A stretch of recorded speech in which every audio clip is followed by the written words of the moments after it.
countries. There's the the government is very tied to the criminal organizations in third world countries. Like it's just a lot of corruption. So where I was going with that is Pacquiao is of a third world country.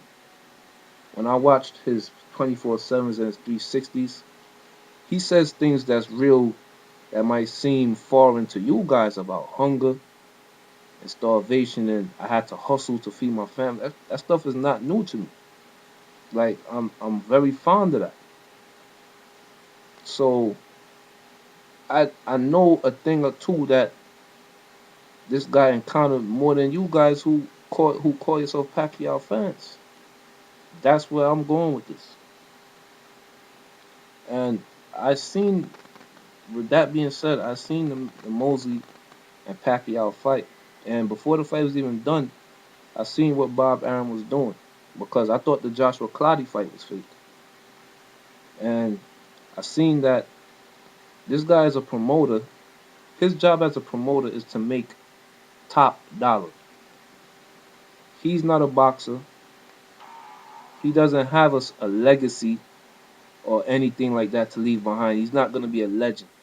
Doesn't matter if he promoted the biggest fights. Like who cares about the promoter anyway? We just want to see the fight. The promoter's job is to get top dollar. I was looking into this stuff because right now I'm seeing people are so naive. I'm thinking about going into boxing promotion myself.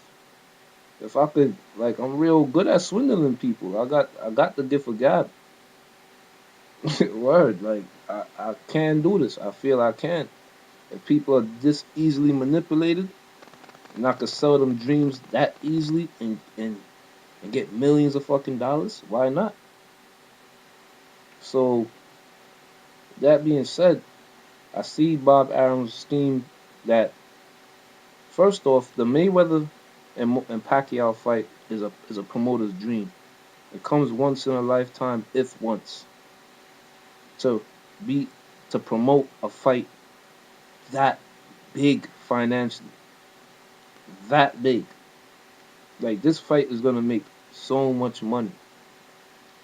Like there's girls that I speak to, they don't know shit about boxing. That's how you know this fight is big. You gotta talk to people who don't follow the sport, and they know about these two athletes, and they know about this fight. Like you will be in a, let's say you go to a bar to watch one of these fights, you will hear like a shorty that has nothing to do with boxing. She's more concerned about, the things women concerned about. She would say, "Wow, I can't wait for Mayweather and Pacquiao to fight." That's when you know the shit is big. When it starts to reach audiences that it shouldn't, is that this type of stuff is irrelevant to, you know. So with that being said, when I heard that Pacquiao was fighting Mosley, I know what Mosley brings to the table. I know what Mosley's capable of, and I always felt the style that Mosley fights is too dangerous for Pacquiao. That's why when Mosley was on Golden Boy, before he sold his fucking soul and was trying to get the fight, they didn't want to make it because they know this guy can easily beat Pacquiao. He's too strong. They're gonna exchange. Pacquiao doesn't fight patiently. He's an exchange guy, and Mosley is gonna seriously hurt him. Cause that's what Mosley wants. If you watch any Mosley fight, Mosley Mosley is just like that too. He just wanna he wants somebody to hit him so he could hit them back harder. He wants you to be in front of him. So when I heard that, I knew Bob Arum would not risk the biggest financial payday of his 80-year-old ass life. I just knew that. Common sense told me that shit. Common sense. So with that being said, I made a video before the fight. I said, hey, this fight is a fake. It's a fixed promotional tool because it's so hard for him to get Mayweather and Pacquiao in the ring without all this blood testing shit. Why not make Pacquiao fight Mosley, dominate him, possibly knock him out, depending on the negotiation him and Mosley had. Mosley probably didn't want to be knocked out because it would have thrown his stock. weighed down. I don't know. I don't know. All I know is this shit is fake.